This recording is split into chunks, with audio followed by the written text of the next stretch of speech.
Valentine day cinema అంటే ఇది నా లవ్ స్టోరీ కాదన్నా. వ్యాలంటైన్స్ డే నా లవ్ వ్యాలంటైన్స్ డే ఏమ్రా నాన్న పోర్లను తీసుకొని ఓయో రూమ్ లోకి ఈగిపోతారు.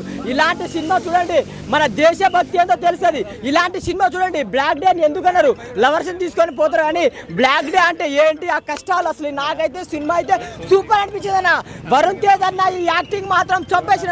ఇలాంటి సినిమా చూడాలని అందరూ తప్పకుండా చూడండి. లవర్ని తీసుకొని ఓయో రూమ్ కి ఈ రూమ్ లోకి పోకుండా దేశభక్తి అంటే ఏంటి, అసలు ఎయిర్ ఫోర్స్ అంటే ఏంటి, వాళ్ళ కష్టాలు. ఒకటే చెప్తున్నాను, ఈ సినిమా చూసాక నాకు అనిపించింది ఏంటంటే మన ఇండియన్సేనా పాకిస్తాన్ కూడా సింగిల్స్ అయిపోవాలి, వాళ్ళకు కూడా పెళ్ళిళ్ళు జరగకూడదు, వాళ్ళకు కూడా బంచికలు జరగకూడదు భయ్యా.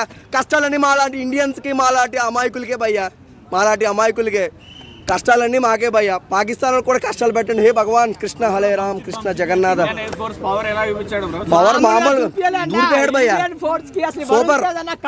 సూపర్ దూసిపోయింది అది. ఫ్లైట్ మామూలు ఫ్లైట్ కాదు, మరో మెగాస్టార్ అంతే అన్న. అసలు హైలైట్స్ అన్న, అసలు అంటే హైలైట్స్ కాదు భయ్యా, పెద్ద ఫైట్స్ ఉన్నాయి ఇందులోనే. చూడండి, వరుణ్ బాబు పెళ్ళైన తర్వాత లావణ్య త్రిపాఠి గారితో బంచిక్కిల తర్వాత సూపర్ హిట్ సినిమా ఇచ్చాడు భయ్య. నిజం చెప్పాలంటే సూపర్. అసలు ఎయిర్ ఫోర్స్ కష్టాలు, అలా ఆర్మీ కష్టాలు ఎట్లుంటావు, సినిమా మొత్తం కింద ఉంటుంది అన్న, ఈ సినిమా మొత్తం పైన ఉంటుంది అన్న.